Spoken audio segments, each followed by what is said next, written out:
संकल्प कर लिया है। अब हम आ रहे हैं। अब आप झारखंड को रोक नहीं पाइएगा।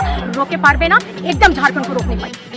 नमस्कार दोस्तों, झारखंड विधानसभा चुनाव 2024 पूरे झारखंड को चुनाव आयोग ने 2 चरणों में करा रही है। पहला चरण 43 सीटों के लिए और दूसरा चरण 38 सीटों के लिए। पहला चरण जो 43 सीटों के लिए 13 नवंबर को वोट डाले जाएंगे। 11 नवंबर शाम तक प्रचार चला। पिंक कलर में आप देख सकते हैं इसका चुनाव प्रचार खत्म हो चुका है और 13 नवंबर को वोट डाले जाएंगे। बाकी 38 सीटों के लिए दूसरा चरण का प्रचार और वोट डालने का समय 20 नवंबर को तय है। इस बार का चुनाव में इंडिया गठबंधन और एनडीए गठबंधन दोनों ही गठबंधन पार्टी पहला चरण के लिए बड़ी जोर शोर से प्रचार प्रसार किया और इस बीच कुछ घटनाएं भी देखने को मिली। आरोप प्रत्यारोप चलता रहा, लेकिन चुनाव प्रचार के आखिरी दिन इंडिया गठबंधन के स्टार प्रचारक कल्पना सोरेन को लातेहार के लिए चुनावी सभा को संबोधित करने के लिए जाना था, जो कि उसे जाने नहीं दिया गया। ऐसे उसका कहना है कि उनका हेलीकॉप्टर को उड़ने की अनुमति नहीं दी गई। कल्पना सोरेन ने हेलीकॉप्टर नहीं उड़ने दिया जाने के कारण उन्होंने आरोप लगाया केंद्र सरकार पर चुनाव से रोका जा रहा है और चुनाव के लिए हेलीकॉप्टर उड़ने की अनुमति नहीं दिया गया। ऐसा आरोप लगा रही है एनडीए गठबंधन और केंद्र सरकार पर। आइए देखते हैं कल्पना सोरेन ने क्या कहा। जोहार। आज अभी हम घाटशिला में हैं और घाटशिला में यहाँ मेरा कार्यक्रम था आदरणीय रामदास सुरीन भैया का। हम लोग चुनावी सभा कर रहे थे। इसके बाद मेरा कार्यक्रम जगन्नाथपुर, लातेहार और तोरपा में है।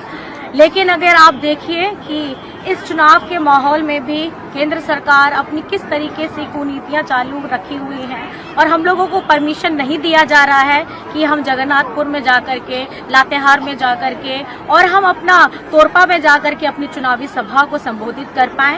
अब ये झारखंड में जो चुनाव हो रहा है, एक तो समय से पहले ये लोग कराते हैं केंद्र सरकार, उसके बाद में ये 5 चरण का चुनाव 2 चरण में कराते हैं और आज जब पहले चरण का आखिरी दिन है, जब चुनाव में हम अपनी जीतोड़ पूरी मेहनत के साथ प्रचार में उतरे हैं, तो ये हमारे आगे के कार्यक्रमों को बाधित कर रहे हैं। मैं आप लोगों को बता देना चाहती हूँ, आप इस बार झारखंड में आपकी कोई भी कुनीतियां चालू नहीं रहेंगी और आप लोगों ने हमारे झारखंड में हमारे चुनाव को जो प्रभाव करने का काम किया है, इसका जवाब आपको जनता देने वाली है।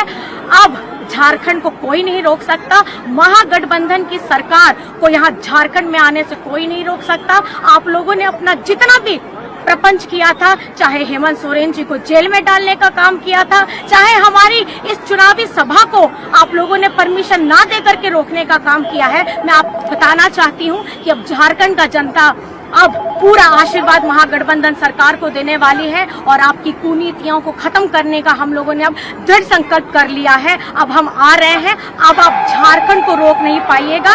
रोके पारबे ना, एकदम झारखंड को रोक नहीं पाइएगा। चुनावी सभा में लातेहार में उपस्थित हमारी सभी माताएं बहनें, हमारे सभी भाई दादा, हमारे सभी बड़े बुजुर्ग और मंच पे उपस्थित हमारे महागठबंधन के सभी साथी गणों के साथ मैं सभी को मेरी तरफ से झारखंडी जोहार करती हूँ, नमस्कार करती हूँ, प्रणाम करती हूँ। आज मुझे आपके समक्ष में होना चाहिए था, लेकिन इस चुनावी समय में भी अभी हमारे विपक्ष के लोग ऐसे षड्यंत्र कर रहे हैं कि मुझे परमिशन भी नहीं दिया जा रहा है। मैं बहुत मुश्किल से घाटशिला से अभी जगन्नाथपुर पहुंची हूँ। अभी मैं लातेहार नहीं पहुंच पाऊंगी, लेकिन मैं अपना संदेश यही देना चाहती हूँ, क्योंकि ये सरकार, हमारी महागठबंधन की सरकार, हर एक गरीब किसान, एक मजदूर, पीड़ित, दलित, हमारे आदिवासी, हमारे अल्पसंख्यक, हमारे पिछड़ों,